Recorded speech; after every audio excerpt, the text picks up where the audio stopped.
are going to be watching StarFailed. I have... editor. I have 66 minutes played from September 24th, 2023. So, I would say I've played enough to make a judgment. Not true. So, we're gonna watch this video and see exactly what happened in Starfield. This video is sponsored by Opera GX. Oh! This video is satirical and contains edited images and videos with an intent. The images and videos used transformally and fall under the protection of fair use law. The following content may reference allegations, some of which could be unproven harassment or bullying of any individuals mentioned herein, or neither encouraged or nor supported. Enjoy. The year is 2023, and for Bethesda Game Studios, it's the final sprint. Bethesda and I have a very toxic relationship where I keep hoping that they'll change, but they don't. The culmination of hundreds of millions of dollars and a quarter-century of work. And for hundreds of people, almost a decade of full-scale production is about to materialize. Dude, and the space stuff too. It's just so cool. I've been watching a lot of space movies. I just watched, what is it called? Project Hail Mary. I cried like 7 times, and now I'm trying to watch The Martian. Starfield is releasing on the 6th of September, and Todd Howard's magnum opus will be upon us.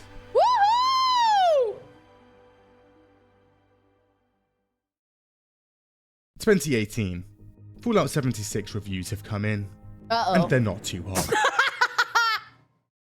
Stinky. Ew, I can smell it from here. It's like a porta potty of reviews. Fallout 4 was a few years before. Not amazing either. Todd's once perfectly polished image is now getting torn to shreds. Yeah. The people, they're like wild animals. But he remains unfazed. Dude, I was so excited too when they announced, what was it, like the new Elder Scrolls game? Then guess what? Like a month ago, he said, oh, by the way, can we just forget I said that? Just a prank, bro. Just a prank. What? I watched every Game Awards waiting for a follow-up or an announcement. And it was just a prank. When they see this next project, everything will change. Starfield is Todd Howard's dream game. Sorry, I'm gonna turn the subtitles on. For some reason, I can't focus unless I see it. I think I'm brain rotted. Something he'd wanted to make since he was a kid, and Bethesda had waited patiently for the technology to arrive to make it. And now was the time. By this point, Todd has also amassed an army of around 500 people. Wow. They span multiple countries and 4 whole studios. If we had an army of 500 people, I need one of you guys to make me dinner. One of you guys is gonna clean my room. Maybe somebody could like boost me in any online game. Somebody get on that. Manpower here, sizable. And they're going in big. Voiced protagonists. Something they'd spent a ton of time and money on, and turned out to be one of the biggest complaints of their last mainline game. Let's bring it back. No! And at the start of Starfield's development, Bethesda's design lead and head writer, Emil Paliarulo, goes on to cast voice actors and record lines. Oh no. One of the most highly debated voice actors of all time. He's even weighing having multiple voice actors this time round. However, early on in development, higher-ups come to a realization. Bethesda had been taking an unrelenting stream of L's for a few years now. Yeah, why? Starfield, well, it should probably deliver. So they decide on a change of pace, and to actually take in some fan feedback. And the voiced protagonist thing is scrapped entirely. The game engine too. Historically, a notoriously robust bit of I love the sweating man meme. My favorite is when he plays Nintendogs. kit. And as brilliant as it is, fans have been quite vocal about wanting a better one for almost a decade. So they get working on that too. Also, RPG elements? Well, they're actually adding some here. What? Behind the scenes, things are looking good. 2021, 5 years of active development, and the game is beginning to take shape. Bethesda's parent company. Do you think the people who developed the game get sad? Like, if you're not the person who's the director, do you know the game is going to shit? Because it's like, you work there and you're trying your best, but like no matter how much effort you put into it, like you can't make the game like peak. You need like a huge team, and then like what if your director sucks and your manager has bad direction? It just is so sad, man. ZeniMax has also just been bought out by Microsoft, and money is now no object. Microsoft wants a system seller, and Todd's only job is to deliver one. They have all the resources they could possibly want. And on the 13th of June, Todd marches on stage, and we get our first look. Wow. Wow. That's what I said! Their first new IP in 25 years. The ultimate Bethesda game, Todd says. And after years of groveling for a new engine, we get our wish. The Creation Engine 2. This shit look like Roller Coaster Tycoon.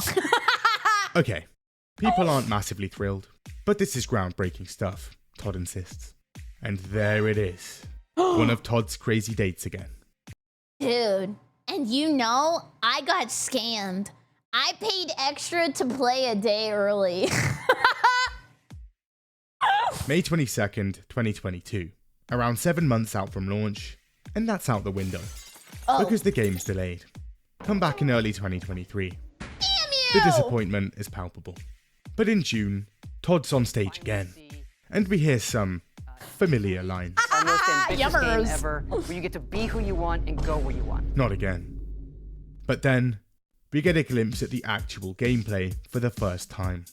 Deep crafting systems, weapon mods, buildable outposts. I am just a sucker for space, and he knows it. Even your own spaceships. Yeah, I know, that sounds Wait, so you can even badass! fly them? Land and explore anywhere? Over 100 systems? Over 1,000 planets. Wow, My god.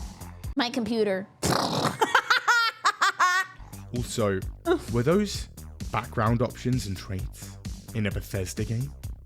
A silent protagonist is back? Were they actually listening? Starfield was going to be an actual RPG, a true return to form. The reveal doesn't come without concerns, however. The performance. It Yeah, doesn't here we look go. great. In fact, you can see the game barely holding it together at parts. What game do you think had the worst performance on launch?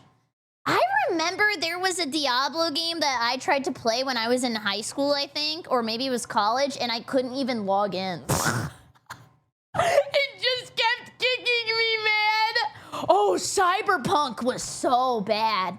Dude, we tried to play Cyberpunk on stream and everything kept exploding and all of the people kept getting raptured and going into the sky. Cyberpunk actually is the worst. I agree. The gunplay and dogfighting look a bit stiff, and Dude, isn't it crazy how, like, the anime also changed people's mentality and they went back and replayed it?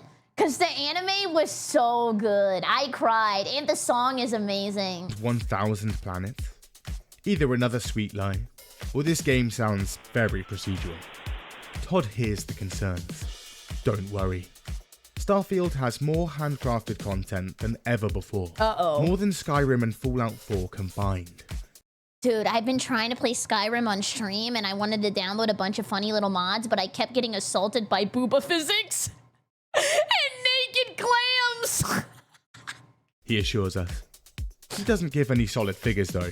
For some reason, Todd says he's stopped giving out numbers. 16 times. It's now March 2023. I love that meme. The game should be releasing in just a few months. But no. Game's delayed again. Come back in September 2023. They can't keep getting away with this! Summer 2023. Todd returns to the stage again, and this time, he's brought almost an hour of gameplay with him. The game looks a lot more polished. We also hear some more familiar lines. That isn't just a backdrop. That moon is actually there orbiting the planet. Yes, you can visit it too. You can? That mountain is not just a backdrop. You can walk all the way to the top. September 6th is now about 3 months away, so Todd and the boys put on some fresh kicks. Whoa. It's time for some interviews. Washington Post, GQ. Why do I hate him but love him at the same time? There is something going on. Esquire, the man is everywhere. Todd's like a playboy. The marketing machine is now in full frenzy, Hayabusa. and lots of totally normal articles are being released. What the hell is even that? He's Christopher Nolan. Todd Howard is to games what Tom Cruise is to cinema. What? He cackles when I suggest this theory to him. Slight, boyishly handsome. Is this not fanfiction.net? Blue orbs, tousled hair. Sharp-jawed and tousled-haired. He has the look of classical antiquity. He's become a semi-mythical figure to gamers. Now 52 years old, the only real sign of him being flesh and bone are some faint bags under his sea blue eyes. I like his natural ageo. What is it called? He's reserved, but not at all shy. Talkative, but never all that forthcoming. No, it's not a hoge. It's like, Let me show you. No, not a hegeo. It's like, okay, this is for the ladies. It's like when you do your makeup, or I guess, you know, the fellas too. And that's your wing. And then you will draw like an eye bag on the bottom of your eye. Like that. Oh, yeah. Egyo-sao. Yeah. Okay. He even posts on Reddit. Fans are increasingly excited. It's like Todd's doing a victory lap here. Yeah. Whatever they've cooked up over in Maryland, it's good. I like the crabs in Maryland. Turns out, they'd had just about every QA person at Xbox on it, and they're saying it's the least buggy game in Bethesda's history. You gotta be kidding me. Dude, that should also not be like a flex. Like, yeah, it's got bugs, but like, at least they're not bed bugs. 500 developers, $400 million. What? It was 400 million? Oh my god! Almost a decade in development. Out the way, Halo. This is Microsoft's new system seller. Oh, hell no. Emil says it's the best game they've ever made. Wow. Todd even compares it to Red Dead Redemption 2. What? Is that not insane self-glaze? It's more of a feeling of like a Red Dead 2, right? Like I'm living the Western fantasy. Yeah. 18 naked cowboys. So Other developers are trembling in fear at the release date, and games like Baldur's Gate 3 have shifted theirs back by more than a month just to avoid Really? crossing paths.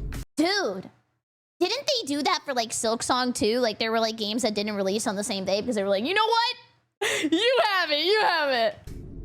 The masters of the RPG had checked out for a while, but on September 6th, Daddy's coming home. Daddy's what? Before that, do you browse the internet? And are you Yes. using insert generic internet browser here? Yes. The grey colour scheme. Generic corporate design. How does he know? Michael. Opera GX makes browsing online fun. The perks are numerous. Trying to watch a video uninterrupted, or mid-fight and sick of intrusions. That was the Gamer Rage video we reacted to, and I recognized it because of the logo in the corner. How about complete uninterruption? Because Opera GX is equipped with formidable ad-blocking technology. Wow. Video pop-outs. So you can watch entertainment or important news updates at all times. A sidebar filled with music and media to ensure dopamine flows at all times. And added privacy and cross-continental IP addresses with their free VPN. Also, sick of your friends and family walking in Yes. Oh, wait, there was more. during some late-night reading? Hit the panic button and your tabs are hidden. Most browsers have limited customization. A wallpaper here, color scheme there. But Opera provides a wealth of options. Okay. It even has a mod page. Peruse the Whoa. aisles, and the choices are almost Okay, he's kind of selling me with the League of Legends and the Hatsune Miku was just to cater to me. limitless. Witcher, Halo, Dark Souls, other stuff. Animated Other wallpapers, stuff. keyboard and tab sounds, Yeah, but can you get the spinning chip with 60 million views? Unique splash screens. Almost everything is completely customizable. Oh my, there's even a custom Big Boss mod. No, I need to make one of these so every time you go on your computer, you see me staring at you like this. What do you do? No. No. No. You can also mix and match multiple mods to create the perfect mix. Or create your own. Opera GX can be whatever you want.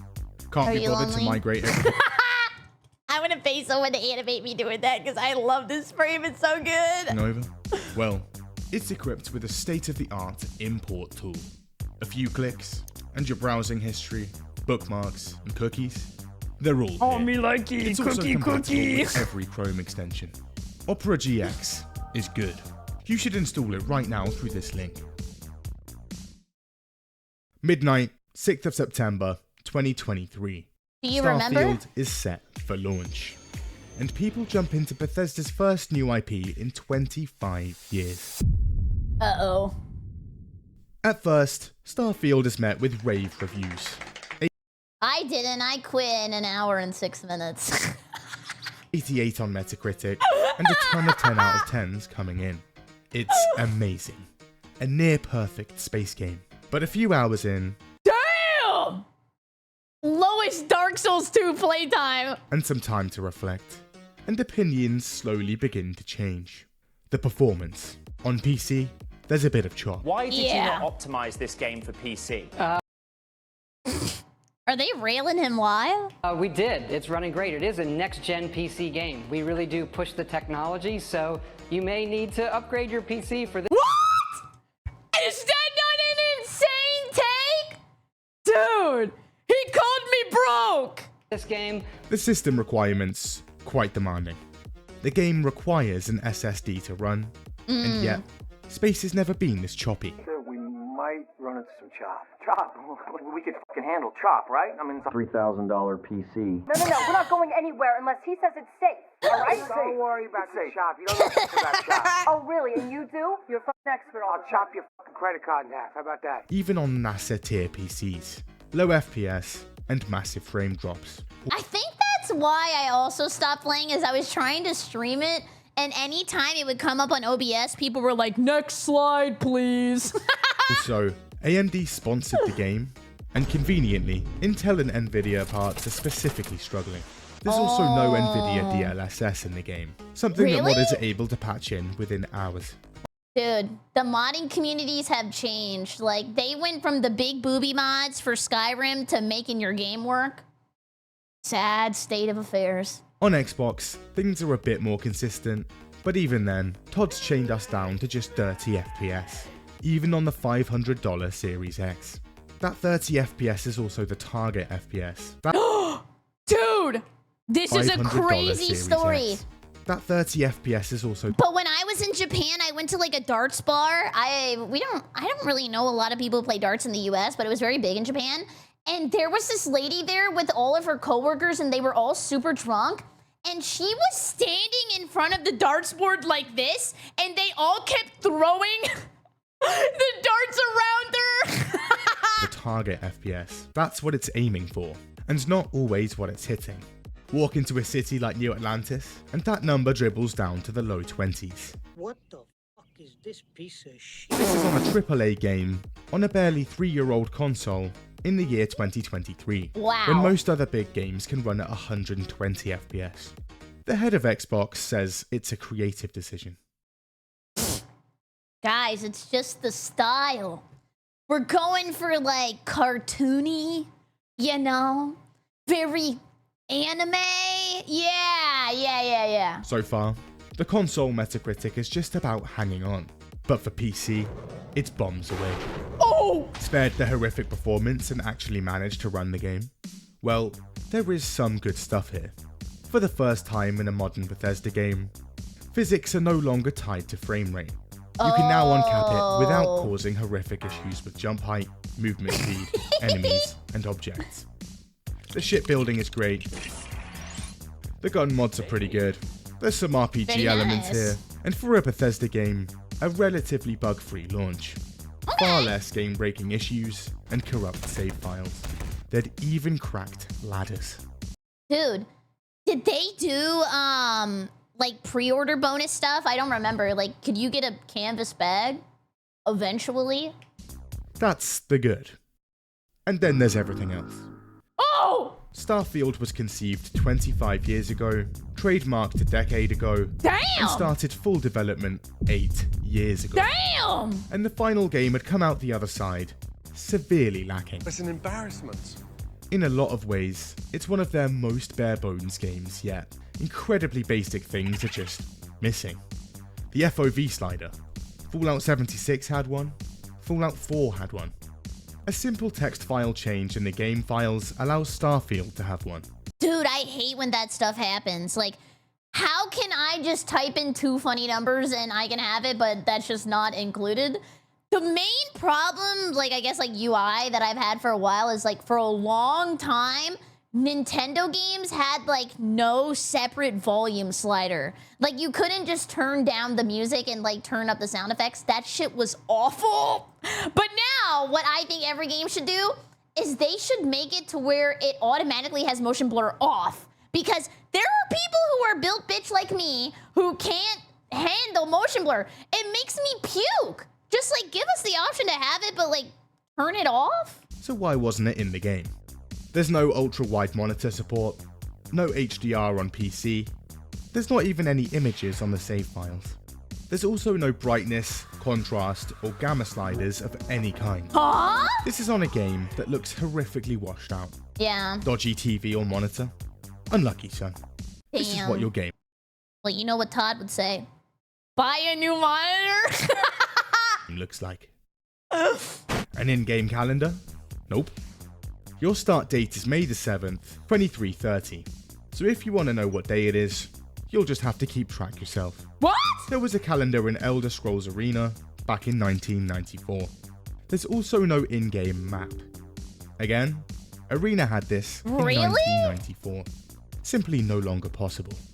Technological marvels lost to the sands of time.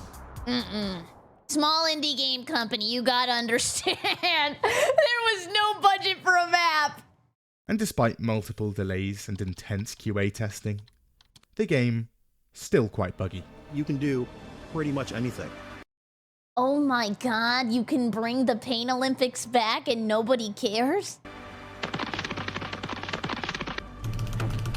That's what I was talking about in Cyberpunk, dude! People would get raptured like crazy. Goodbye! Exploring every inch of a mostly untouched galaxy. You do explore differently in this game. We want you to feel hopeful. We want you to feel this sense of awe. Can't you see I'm gaming here, woman? It feels like I'm back at home and my mom's watching Netflix and I'm in my League of Legends game and she won't cut it out and now I have 300 ping and all my teammates are yelling at me! And wonder. And sometimes a little fear. May I see your credentials, please? I mean, he's kind of like a Tumblr sexy man. Somebody's gonna like him.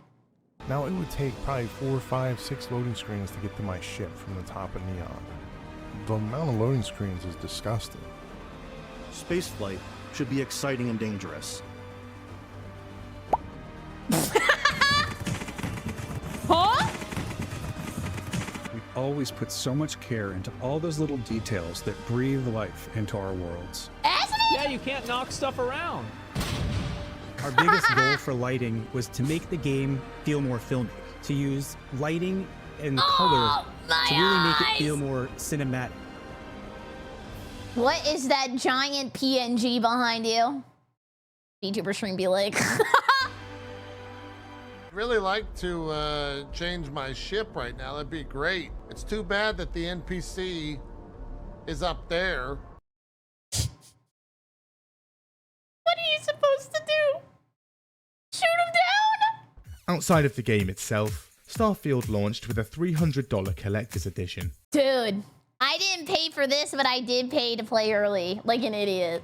This included a patch, some art, and a box. but centerpiece, an electronic watch. What? And turns out, a ton of these are already breaking. Like my Poke Walker. I'm gonna miss you. You winning the watch and I never got to see you again. Alright, pretty poor effort, but none of that matters. Modders patch most of it in a matter of days. What does matter is the actual game. And Todd and the boys had somehow created entire star systems to explore here. And turns out, he wasn't lying. There actually are over 1,000 planets. Why? If you can't go to them, why? Spaceships, space flight, all in a Bethesda game with the same bones as Morrowind. This thing was a miracle. Oh, dude. They have gotta be really empty, right? Yeah. If there's 1,000 of them, you can't expect every player to go to all of them. So then they just start cutting corners so they can say there's 1,000 planets, but we didn't plan anything you can do on it. We had unparalleled freedom to explore here. My most controversial opinion. I hated the ending of Attack on Titan. And after clearing the first mission, players board their ship and set course for the stars. They could fly anywhere. Where? Hold on. I don't think that's controversial. You would think it's not, but people get really mad. I bet one Attack on Titan lover in the comment section is gonna blame me. They get so mad about it. Set course? Was that? Loading screens? Oh! Surely we could actually fly to planets in this massive space exploration RPG. Some spend hours attempting this, and turns out, no. No, you can't. What? Because planets in this game are literally just massive JPEGs floating around in an empty skybox. Huh? That's space. Dude, that's completely flat. That's 100% I know, flat, that's dude. Rest in peace, the GOAT. Oh, 2 new episodes just came out, by the way, in case anybody was wondering. Hey, that can't be real, right? You can't land on them. You can't even get to them without hours of your life gone. Manage that, and you'll just phase through them. That moon is actually there. Yes, you can visit it too. Want to actually explore space in this space exploration game? Well, Too that'll bad. involve digging through layers of horrifically organized interstellar maps, and then bearing multiple rounds of cutscenes and loading screens to get anywhere. Dude, not the original Switch loading times. Are you serious? Whenever I was doing the Breath of the Wild speedrun, there were actually like ways people would skirt around some of the loading times because they were so long. Exciting stuff. Can't fly in atmosphere. Can't take off from planets. That's another loading screen too. People are over the moon. There's also Murph! No! so overly drawn out animations every time you get in and out the cockpit and dock onto ships and stations. These aren't even See, look, they tried, okay? There's docking in the game. At least they put that in there. used as covers for loading screens. They're just long, unskippable animations, just for the sake of it. Want to be immersive and actually fly around? Well, thankfully, we have options. Dude, it blew my mind when I figured out this was a Yu-Gi-Oh card. I thought it was just some random meme image. You can get into the cockpit, long animation, launch into orbit, cutscene and loading screen, and then use the ship's targeting system to pick a planet with a quest marker on, cutscene and another loading screen. Damn! But why do all of that when it's 10 times longer than fast traveling from the menu? And why even have a ship if you're just going to use the menu? There are some random encounters in space. And you build the ship too, right? So it's like, why? Pirates, bounty hunters, contraband scans, unique events. However, space combat isn't great, and all of these are completely avoidable by instantly fast traveling somewhere else. Oh, so Bethesda there's no danger, no threat. That's why I like the original Dragon Ball a lot, because I was like super into it. But then whenever they just started reviving people with the Dragon Balls all the time, it didn't feel like there were any stakes. also never bothered to add a system that tracks and prevents repeat encounters, so be prepared to hear a lot of the same space shanties.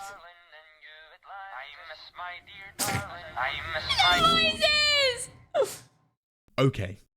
Space, a pretty big part of an open world space exploration game, pretty much non-existent. But it's okay still. This is a Bethesda game. Their strong suit has always been on for exploration and world building. Yeah, and they had that massively modded server where everybody could yap with each other, and I was gonna play it on stream, but it just got shut down. Once we actually land on these planets, there'd be an overwhelming amount of things to do and places to see. Dude, seeing all those things on the screen, I'm just gonna do a public survey right now, like a gaming census. Type 1 if you think the new GTA is actually gonna be really good, or type 2 if you're scared. I don't know, they've just been cooking on it so long that like they probably feel a lot of pressure to deliver. Oh, I'm so scared! I'm hopeful, but yeah, I'm a hopeful too, I think. Me when I look in the mirror. More handcrafted content than Skyrim and Fallout 4 combined, Todd said. We could land anywhere. Explore entire planets. Yeah, liar. So fumble through the menus again, and after 2 cutscenes and 3 loading screens, players land and emerge onto their first new planet in the settled systems.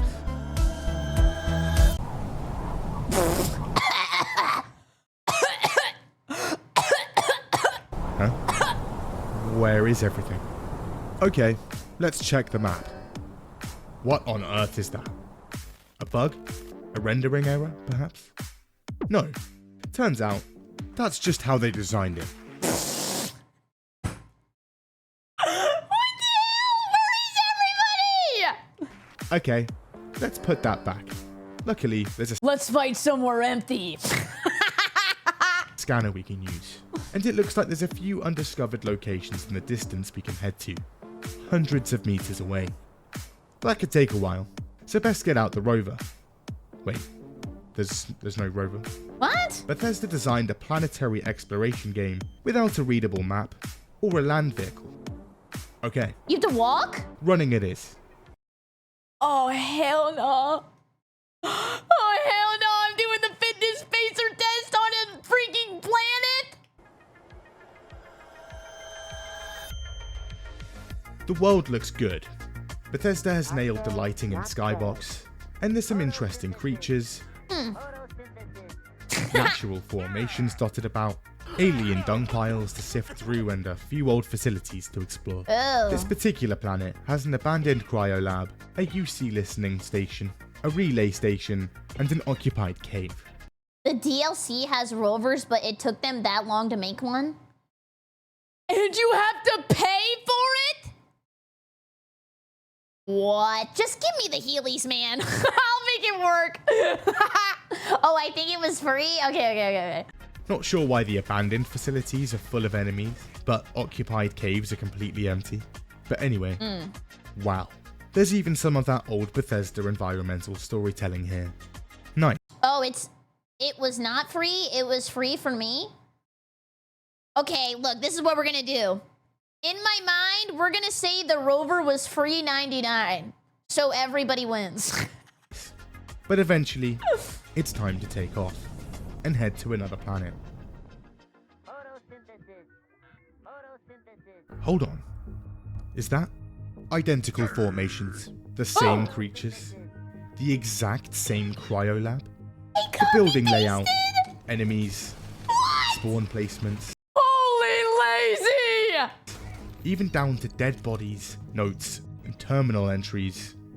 Copy my homework, but don't make it obvious type shit. Everything about this place, the exact same. The game has over 1,000 planets and 120 star systems, and Bethesda decided to just sprinkle the exact same 100 locations around them. And due to a weird algorithm, a lot of the time, that'll be more of those caves, cryolabs, and UC listening stations. Even the main quest of the game recycles these identical locations. What? Multiple times. Oh, we were right there, man! Outside of procedural places of interest, there's about 4 main cities in the game, around 30 small settlements, and just 82 unique locations. Okay, but do those settlements need my help? All this spread between 1,000 planets. There's also a couple dozen temples scattered around, but these lose their charm quickly because, again, they're all the exact same. Boring. Down to the enemy placement and even the same puzzle. What? The same puzzles? Then just don't put a puzzle, man. Also dotted I'm puzzled on who came up with that idea. around on random planets, so half the time you'll be finding these ancient, untouched temples next to a procedurally generated Taco Bell drive-thru. For people who missed the quesarito, 5-layer burrito, no beans, add rice, add chipotle sauce, grilled, extra cheese. There's also a bug that shows most of the game's points of interest on a planet. And there it is, the most interesting place in the galaxy. Again. Tried it, delicious, thanks. No problem. Got one of those the other day, it was nice. Yeah, good job, everybody. I'm proud of you. Also, it's bad that I gave you a Taco Bell order after we just watched a video about Planet Fitness. my bad. Todd wasn't lying. You can land anywhere on these planets. However, everywhere is pretty much the exact same. Oh my god, I Planets feel crazy. in Starfield do have varying weather, atmospheric hazards, gravity, and signs of life. There's also some hills, sometimes some craters, and even a few planets with multiple biomes. But mostly, these planets are going to be looking the same. And you'll be trekking across incredibly repetitive, flat land on foot for hours. Hey, nothing wrong with being flat. Gotta say it every time. JT Rex, thank you so much for 3 months. And Kuva, thank you for the 100 bits. Give me a quick beat to thank you. Too bad Chipotle sauce gives me a migraine. Your comment gave me diarrhea. Proper mountains in the game? Not really. Valleys? Nah. Rivers? What now? There are oceans, even some creatures in those oceans. Okay. But Bethesda took out underwater swimming. What? So you just glide? Float on the top? So we can't even see them. And hold on, does that say boundary reached? I paid to walk wherever the hell I want. And you're gonna let me walk! After running just 20 minutes? What? Disappointed! We hadn't landed on a planet at all. We'd landed on a small, randomly generated tile of a planet with almost nothing on. The tiles aren't even... That's why I named my dog Mia. Randomly generated tile of a planet with almost nothing on. She's a golden retriever, and this is the Mia ping, and if you have ever done something extremely stupid in League of Legends, you have seen this. So that's what she looks like. The tiles aren't even persistent with each other. Land on a bordering tile, and the last tile will look completely different. While there's not enough going on planets in this game, at the same time, the opposite problem. Yeah, for a too game much about walking. space exploration, nowhere is actually unexplored. Really? Head to a barren moon in the middle of nowhere, well out into the furthest corner of the settled system, and you'll still land next to 3 old factories and a swarm of pirates not even 500 meters from the ship. Dude, I hate when games spam like enemies or ads just to make you stay there longer. Another game that had a big problem with that was like, I didn't like playing Dark Souls 2 because it felt like instead of making boss harder, why not put 3 a boss? I don't know, just like get creative, man. You've just landed on a world with radiation storms, 200-degree temperatures, and acid rain. Oh look, there's a cave with some human remains. You're not exploring or discovering anything here. Aww. So what is there to actually do on these Dork your peanuts? That's all I got. planets? Well, you can scan and survey the geology and fauna for XP. However, this basically boils down to just running around spamming the left bumper. Of course, there's also no index for any of this, so you can't even see what you've scanned. Hey, that Also, wasn't nice. again, no underwater swimming, so Bethesda went through all the trouble of modeling, designing, and texturing underwater creatures. What was the name of that game with the fish that look like people? I think it's... Don't quote me. Seaman? Yeah.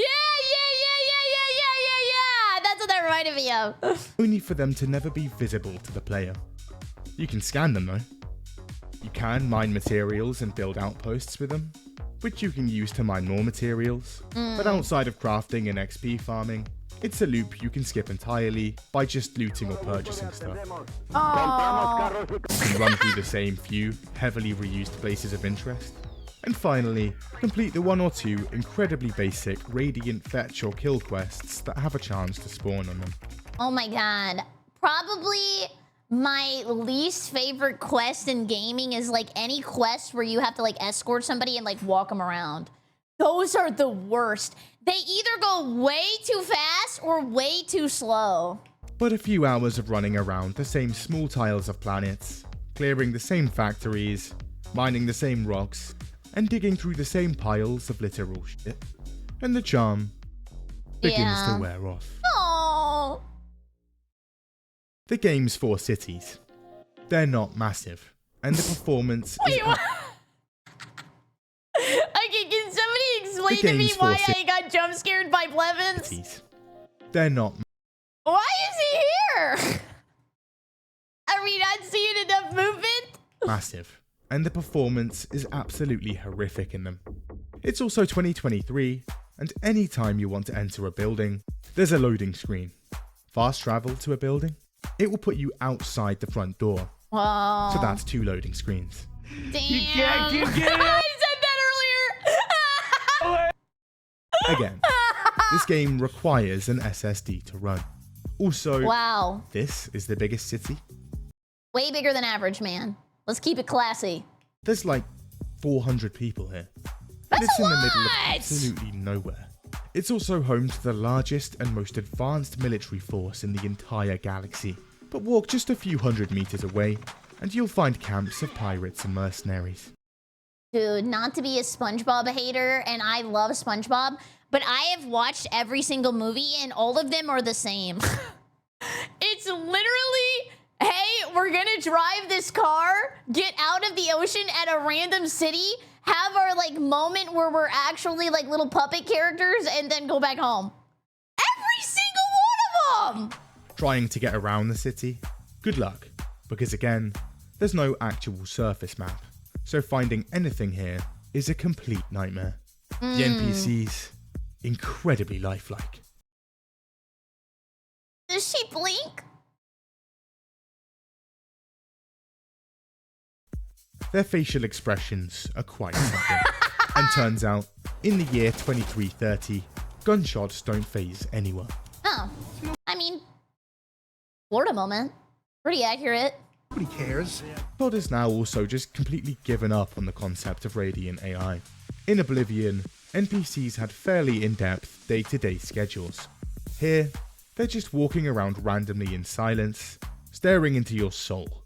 Almost every named NPC in the game is now tagged as essential and unkillable. I like this movie. The AI in general, interesting too. He's just standing in front of her. Terrible in combat, weird spawns, glitching through walls. Ascension. The enemy variety. Overwhelming. 90% of them are bounty hunters with guns, pirates with guns. Wait, so that means 90% of them are all gonna have the same loot? Or angry religious people with guns. Oh, off, grasshopper. There's also a few types of robots, and then a bunch of mostly passive animals. Somebody's been playing Spore. The combat itself is actually pretty decent, but there's not much of it. Add on to that most enemies being pirates, a faction you'll probably join early on. There is one cool monster that they hype up like an unkillable beast, but then you destroy it instantly. It's like, that's it. And now there's even less combat. Yo guys, it's me, Charlie. Hey, did that guy just turn into sand? I see he's in a very smiling Fred's phase of his life. New lockpicking system. Very fun and very rewarding. And for a game so heavily reliant on inventory management, maps and menus, the UI here, absolutely horrific. No. Okay, these fucking assholes, these Menus within menus. Maps within maps. Todd has been known to streamline game features over the years, and Starfield is no different. Melee weapons. They're in the game, but there's not many. 9? 1,000 planets, but 9 melee weapons? Could we have not moved some staff over? The ones that are there aren't modifiable, like they were in Fallout 4 and 76. You can still take gun mods off, but this time, you can't add them back onto other weapons. They just disappear. Huh? No armor. Yeah, wait, you're right. I have more knives in my kitchen. And weapon dismantling. You can't loot outfits from NPCs' bodies. In the base building from Fallen Dismantling, you can't loot outfits from NPCs' bodies. Did they not want to model them naked? I'm trying to think of what would be the purpose? Like, why can't I have him naked? Just being lazy? And the base building from Fallout 4 is here, but it's bare bones. There's no settler system, raids, or economy system, and the whole thing is pretty much pointless. Why? What am I doing? Stealth, definitely worse than previous games. How? People Did they hear me fart? now see you through walls and platforms, Huh? and guards just teleport directly to you. Companions rarely crouch, and alert everyone all the time. Oh my god, can we just get the it must be the wind moment back? The game also has cartoonishly large vents peppered around buildings. Just walking in the vent? Oh my god, it's so easy to be sus nowadays. Conveniently placed in areas you need to sneak around. They're so big, you can literally sprint around in them. This is definitely a coincidence, and not because Bethesda didn't bother to lower the player hitbox when you're crouching. Coincidence? I think not. The speech in Starfield? A big step up from 4. No voice actors means more varied dialogue options, and a more nuanced dialogue system. More chances to persuade and affect quest outcomes, less, give me money. We are for the money. Also, you can now actually see what your character's about to say. However, there's also a new persuasion system, and it uses multiple rounds of speech checks to pass. Dude, the one in Oblivion took me a while to figure out. Do you want to have sex with me? Whoa! I did not say that in Oblivion! Yes, I do.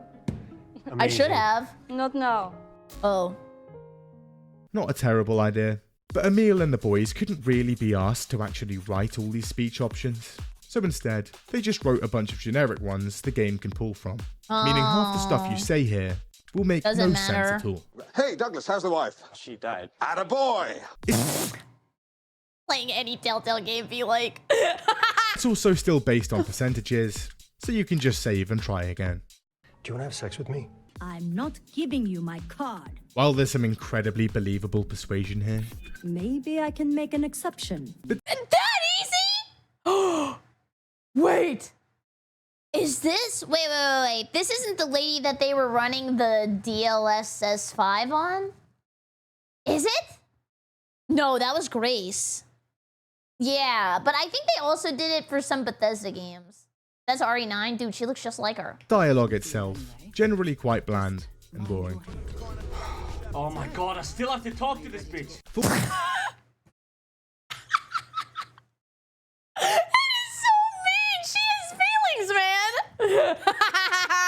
But very clippable moment. Fallout 4 was criticised for its overuse of Radiant quests. It isn't real. Another summit. So in Starfield, they dialed it up to 11. Even a ton of the regular quests feel Radiant. There's a ton of fetch and kill quests, and these are now even worse because of all the loading You have to screens walk and and the menu loading. Yeah, that's horrible. I've waited years. Dude, I felt so bad for him. I feel like nobody gave a fuck that he waited forever for them to come back, by the way. He was the GOAT, and they were like, oh yeah, whatever. Need to speak to someone? Well, despite there being faster than light ship travel, inter-system radio, internet, or messaging doesn't exist here. You're going to have to travel a few light years and bear a few rounds of loading screens to have a 30-second chat, and then go through the same again to leave. A significant portion of the game could be skipped if you could just send an email. So you basically have to play this game on your computer because you need to have a video on the second monitor.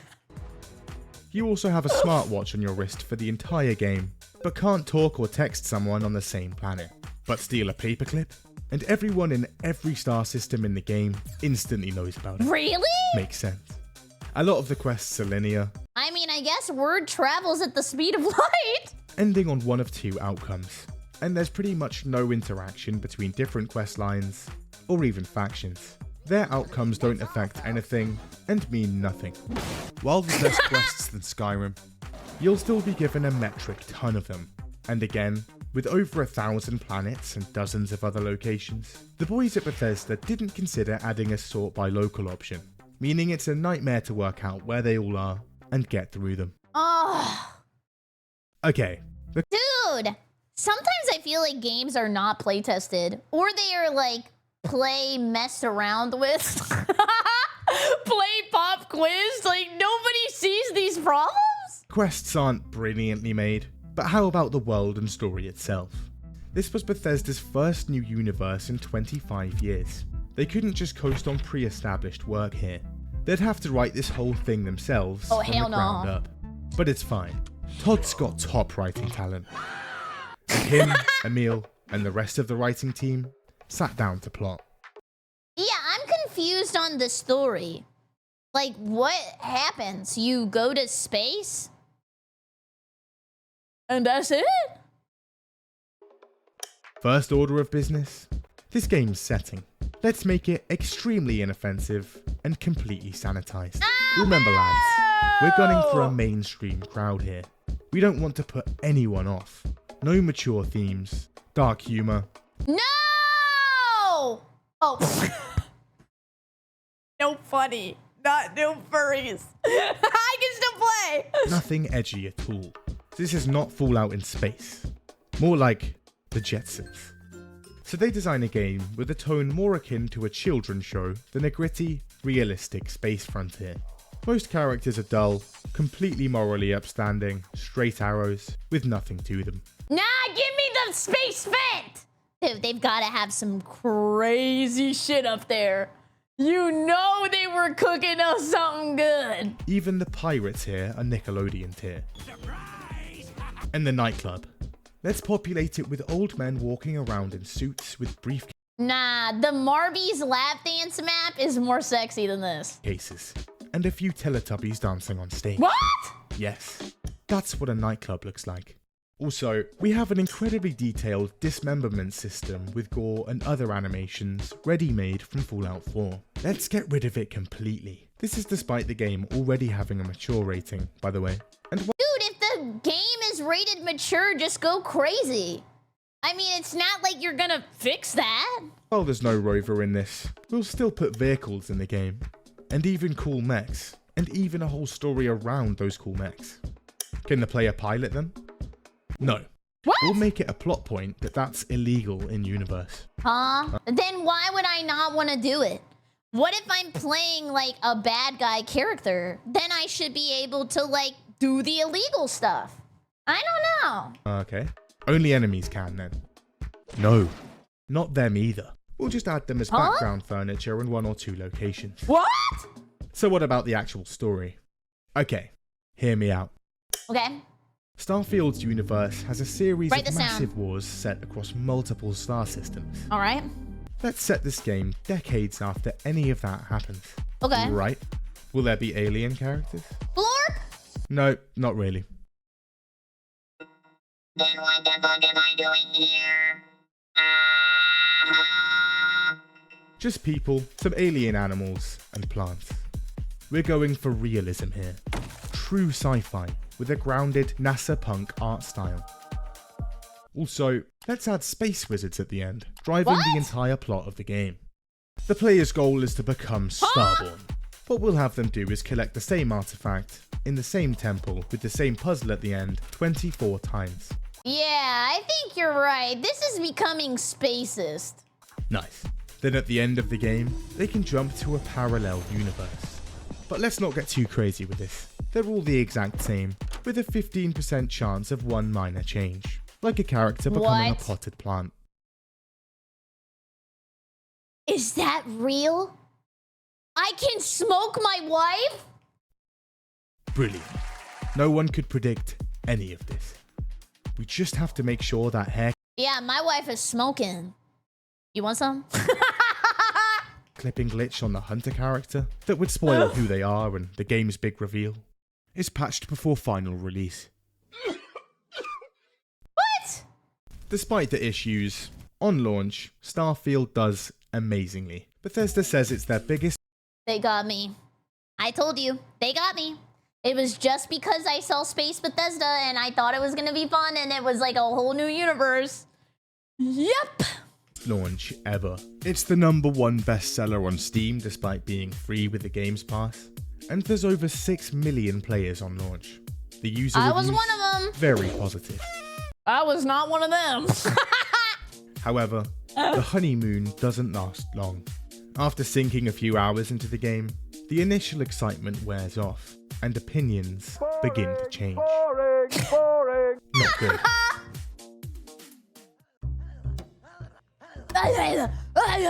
Todd, they're leaving negative reviews on Steam. We're gonna have to go to their house. Okay, now we've been through this before. Didn't handle it amazingly. We should just keep a level head here. Let these reviews simmer and ride out the storm. Log on to Steam. Respond to the reviews. No way! Did they really do that? Dude, it always looks so unprofessional.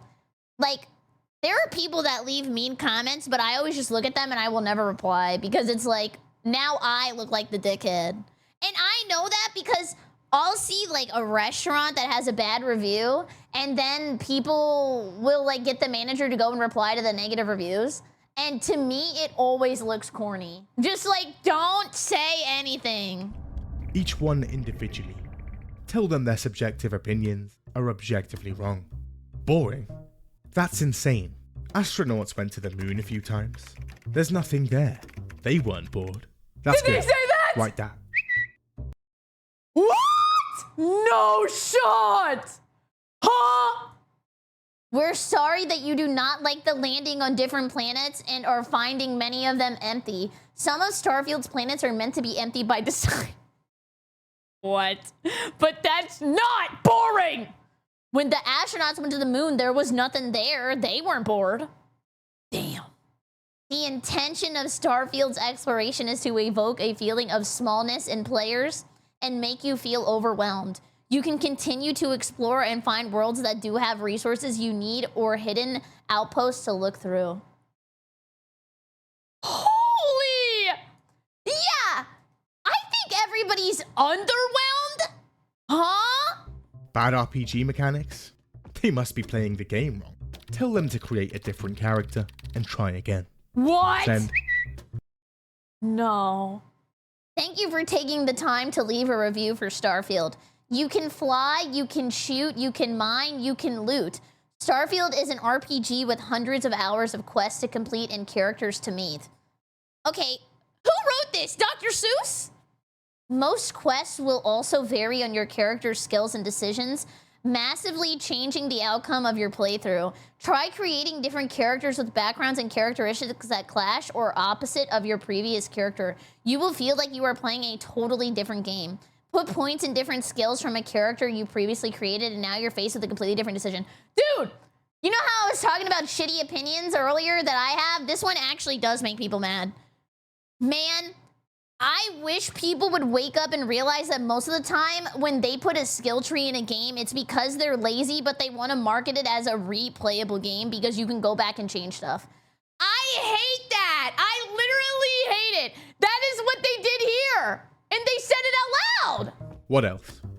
The loading screens? Well, have they considered the amount of data they're generating in those load screens? Great. Send that to you. Oh no. Oh no. While there may be loading screens in between fast traveling, just consider the amount of data for the expansive gameplay that is procedurally generated.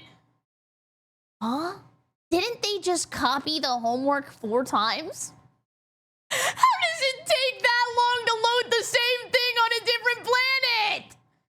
Oh my god, in under 3 seconds, we believe that shortcoming will not hinder our players from getting lost in the world we created. Oh, hell no! Emil also sees the backlash.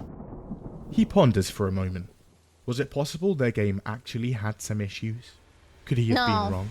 No. No. He was right. It's the fans that were wrong. Yeah! So he boots up Twitter and writes a 15-part thread on just that. Somebody take a keyboard away from this man. What the hell? However, shockingly, Bethesda's rebuttals are ineffective. On Steam, very positive slips to mostly positive, mostly positive to mixed, and by December, mixed to mostly negative. Todd blames the bad reviews on the game being too different. What? But it was alright. What? December 7th, 2023. It's awards night. Screw you, Todd. I watch this every year, hoping for more Elder Scrolls, and what do? Spit in my face! And Todd takes his seat.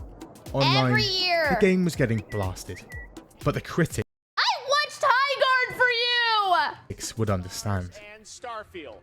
And the Game Award goes to Baldur's Gate 3. Snubbed again. The car. Post-launch, Starfield's player numbers crater quickly. Within a month, 330,000 players on Steam dribbles down to 100,000. The next month, that becomes 40,000. And by December, the game has less than 10% of its original player base. It's not just players. The game is so boring, high profile. How many people are on Skyrim right now?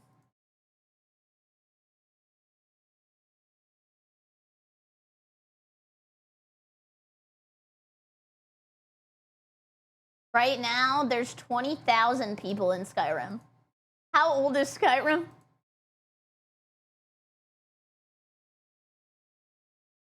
Oh, 2011? Modders are just up and quitting in the middle of development. Yeah, and that's the special edition, by the way. Okay, no bueno. They need to do something, and quick. So people at Bethesda man the desks and get to work on patches. And within a few months, miracles start to materialize. 60 frames per second. Yes! Yes! Yes! Yes! Bloodborne next! A car? An eat food button? My god. They'd even added a map. However, any goodwill from patches instantly incinerated as they unveil paid mods for a why do we always do the paid mods, Bethesda? When will you learn? third time and try to shift singular quest mods for $7 a piece. People will buy anything. Yeah! The more you put into it, the more it gives back. Review bombs rain again. I don't know who pays for them. I don't. So what happened? Well, post-launch, a few articles on the game's development comes out, and we get a glimpse of the behind the scenes. Back in 2015, and full-scale production of Starfield was kicking off. For Bethesda, this is also a time of aggressive expansion. 180 Do not look up Bethesda inflation. people in a single building in Rockville in 2015 turned into 500 people spanning 4 development teams, cities, and multiple countries by 2021. Oh. And naturally, for development, this changes things. I love cartoon noises. What in the gear? Individual developer freedom goes down the toilet. CT, can you make a bunch of noises on top of me while I bonk my head?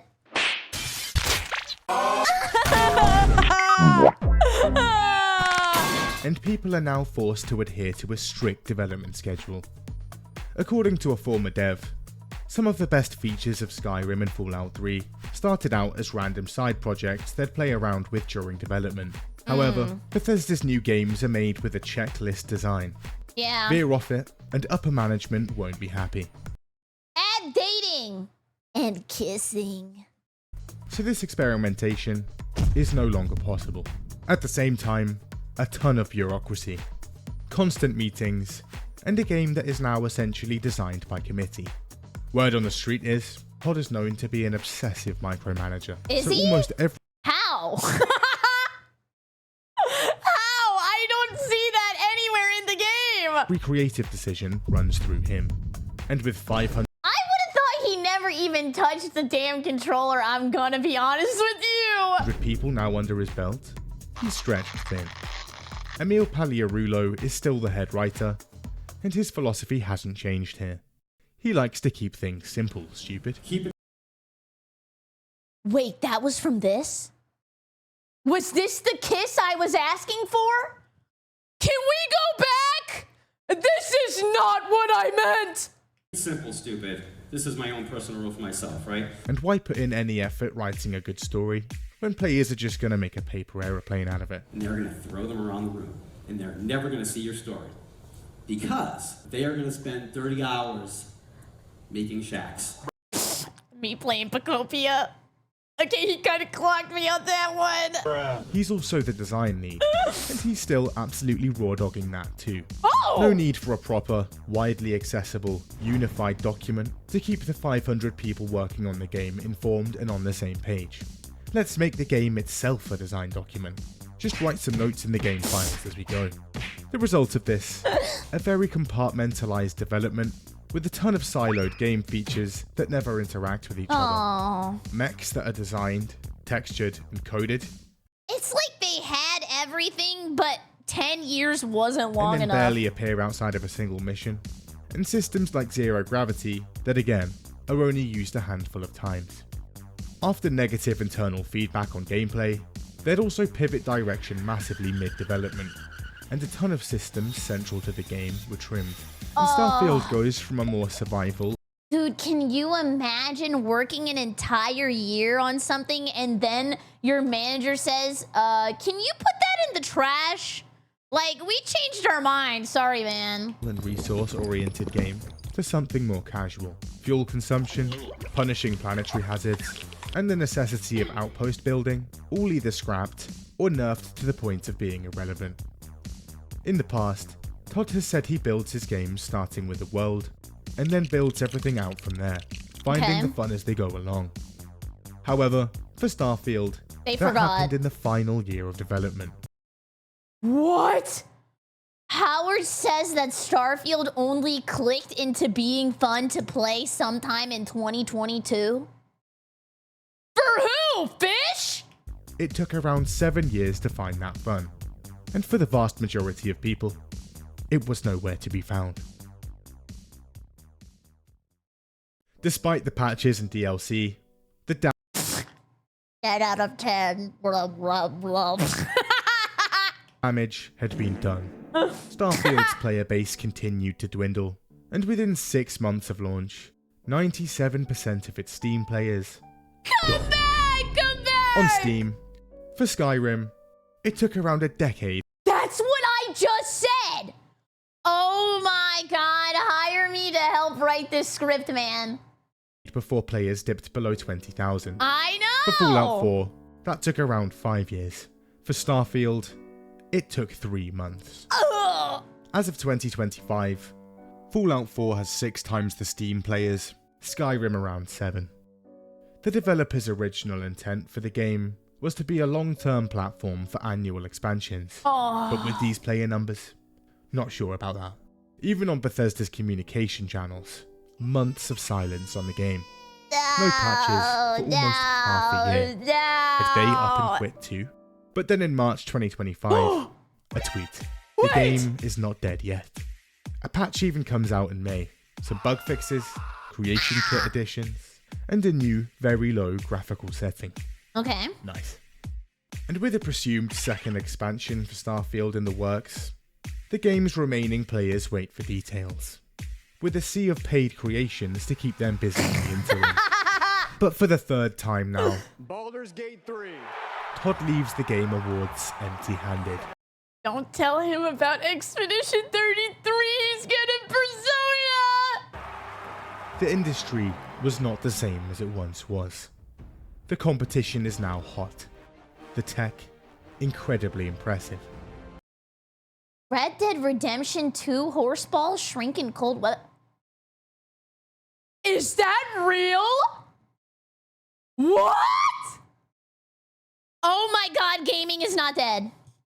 Holy crap. But this next project was different. Bethesda's... No! Don't do this to me, man! Why?